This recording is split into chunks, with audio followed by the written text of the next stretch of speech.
Pare, nandiyan si Kumare, episode 70. But sure what is true? Hindi nasa ni Tom na si Rosana na hanapin niya ang kanyang asawa na si Ruel.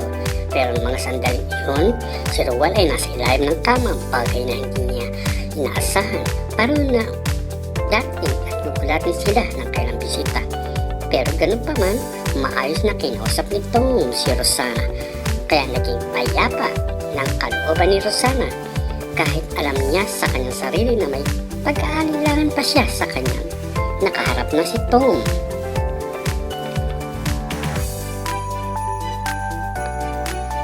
Muli, nagharap si Tom at Ruel matapos nito magtago sa ilalim ng kama, pero tiniyak nila na wala na si Rosana sa labas ng pinto. Hindi kaya maghanap si Rosana kung sakaling nasa Tagaytay na tayo? Ako ang gagawa ng paraan. Sasabihin ko na babalik lang ako sa probinsya. Kailangan ko makita ng aking ina na mag-birthday ngayong December. Baka sabihin niya, sasama siya. Alam niyang tatawid ng dagat dahil nasa Mindoro ang mga nanay, tiyak na hindi siya sasama dahil madalis silang mahilo pagdating sa mga barko, lalo na pag naglalayag nito. Sa dagat, lululain siya ng alon at hindi siya pwede sa probinsya natin. Siguro ikaw ang bahala at inaasahan ko na hindi siya magiging sagabal sa ating plano na makapagbakasyon sa Tagaytay na matagal ko nang pinapangarap ang masolo kita. Sana at sarili natin ang mundo doon. Ha ha ha.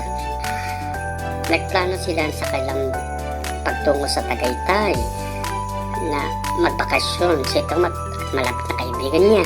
Na mga sandaling iyon, tiniyak nilang walang sagabal sa kailang pag-alis.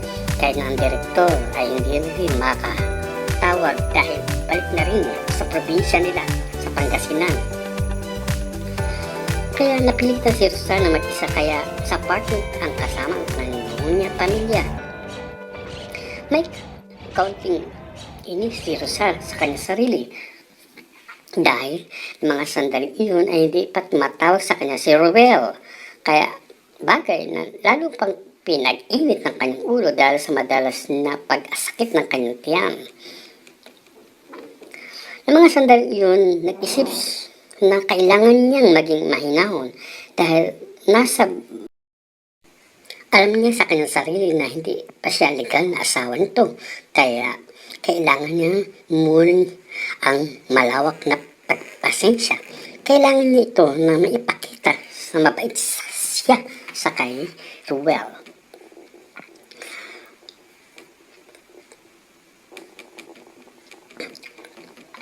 Natuloy ang bakasyon ng dalawa sa Tagaytay na malapalasyo na bahay ni Tom. Meron itong sariling bar, full, malawak na hardin at para sa parko ng isang helicopter. Nalula si Ruel sa kanyang nakita. Hindi kasi siya madalas makarating dito sa oras na may paparte si Tom. Sa mga hamigan nito na kasama sa mga negosyo, madalas ay nasa babad siya sa shooting. Kaya nakaramdam siya ng saya nung makita niya na dito siya magpapahinga ng kahit isang linggo. Yun yung nasabi nito sa kanyang sarili. Na mga sandaling iyon, nagtungo sila sa disco bar na nasa loob din ng compound. May mga sikat na banda na sadyang tumugtog doon. Halos mga kaibigan nito sa larangan ng showbiz. Kaya sa dami ng kakilala nito ay parang na-out of place si Ruel. Bagay na yun ito ay hindi niya pinansin na mga sandaling iyon, hawak siya sa kamay nito. Parang pinagmamalaki siya ng kasama niya ang kanyang kababata at partners sa buhay. At ng mga sandaling iyon, parang nakipagitang ngumiti si Tom sa harap ng maraming tao. Inisip niyang kailangan niyang gawin yun dahil tiyak na nagulat ang mga tao dahil kasama niya ang matalik niyang kaibigan. Inisip ng ilan na maaaring sugar daddy niya, si Tom. Pero nagkibit-balikat lang si Ruel. Bagay na alam niya sa sarili niya na iyon ang gagawin at pag-usapan siya dahil nasa showbiz siya. At isipin ginagamit niya si Tom. Pero hindi nila alam, mahal na mahal ni Ruel si Tom at magkakabata pa sila.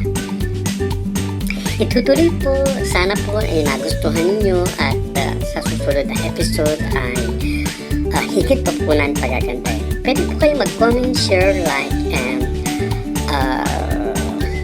shout out, at inaasahan po namin ang inyong mga response. Thank you po sa mga subscriber. Thank you po. Happy New Year and Merry Christmas. Welcome January 2021. Bye!